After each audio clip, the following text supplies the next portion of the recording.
Sustainability reporting is evolving fast, so here are the best practices from the first reports published in 2025.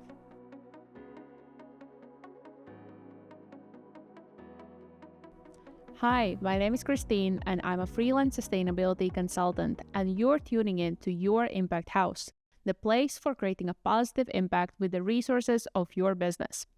Today, we are diving into an exciting topic: sustainability reporting best practices in 2025. 2025 is a big year for sustainability in Europe, as this is the first year that large publicly listed companies have to publish their first CSRD-aligned reports. Hey, it's the present time Christine here. As I'm editing, things have evolved, and I just feel like I have to mention this. On February 26, the EU Commission announced a new package of proposals to simplify the CSRD reporting. For now, it's only a proposal that still has to go through the lengthy process of discussions and approvals.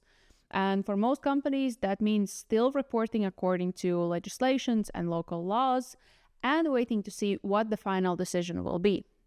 I'll add a link to more information in the description below. But now, let's get back to the video, as it's as relevant as before. So in this video, I will share my observations of the current best practices based on the newest sustainability reports that have been published in February this year. Sounds good? Okay, let's get started. Sustainability reporting framework. Unlike 5 years ago when I just started working in the field of sustainability, now the EU has a shared sustainability reporting framework, and that's the CSRD, Corporate Sustainability Reporting Directive. This directive sets out how sustainability should be measured and communicated, mainly focusing on large companies. Anyhow, I have another video in the making on the CSRD, but for now, just keep in mind that it's the main sustainability reporting framework in the EU. As it's such a new framework, I was really curious to see how some of the first companies publishing CSRD-aligned reports have fared with the task, and I thought it might be interesting for you as well. So, let's start with the basis of sustainability report, the double materiality assessment. The directive requires companies to disclose the process for how they've reached decision that some topics are material or relevant and some are not. So, let's have a look at how that looks in Pandora's 2025 sustainability report. Their sustainability reports have been a good example of best practice, and this year's report is also such. In the report, they share that this is the second double materiality assessment they've carried out, with the first one taking place already in 2022. And this time, they've developed the process further and even created an internal manual to ensure the process is more efficient and consistent internally and year after year. In Pandora's report, they describe the double materiality assessment process in the following way. First, they updated and reassessed the previous year's double materiality assessment results and processes. Then, they considered the impacts, risks, and opportunities by evaluating which of the topics are relevant to the company and by engaging the external and internal stakeholders for more thorough assessment. And finally, they scoped the impacts, risks, and opportunities and confirmed the final list. The double materiality assessment is usually a standalone project that is outsourced to a consultant or completed in-house, and it sets out the base for sustainability strategy and reporting. In the video that you're seeing popping up somewhere on the upper right corner or left corner, I share my experience with carrying out the double materiality assessment back in 2024. So in case it could be useful, check it out after this video. Alright, but what is the result of the double materiality assessment? It is a list of the company's material topics. The topics that company will cover in the report. Here's what a list of material topics and subtopics look like for the Danish IT company NetCompany.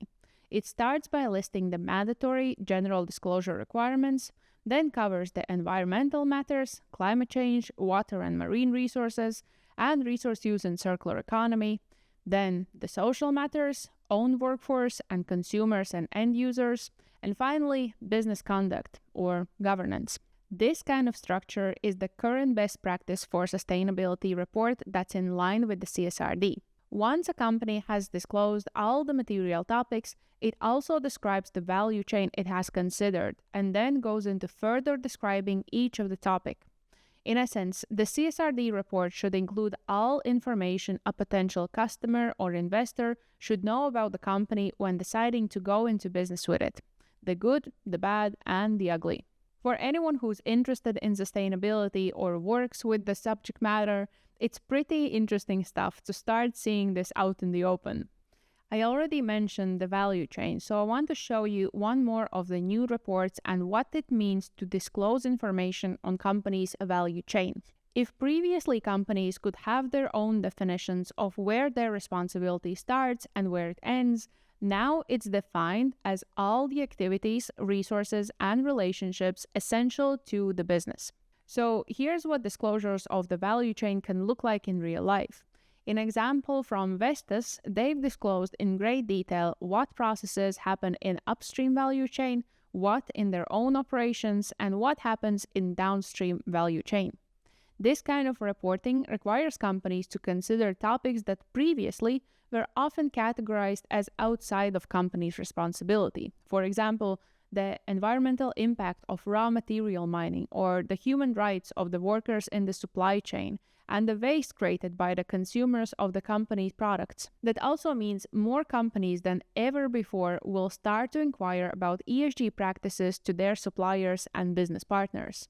So this definition of the value chain is transformational for the whole business environment. But now, it's time for me to wrap up. This was a quick review of the current state of sustainability reporting. I can't say that these reports are perfect, but these are companies that have improved their sustainability reporting process year after year. And I encourage you to review their reports, which I'll link in the description below.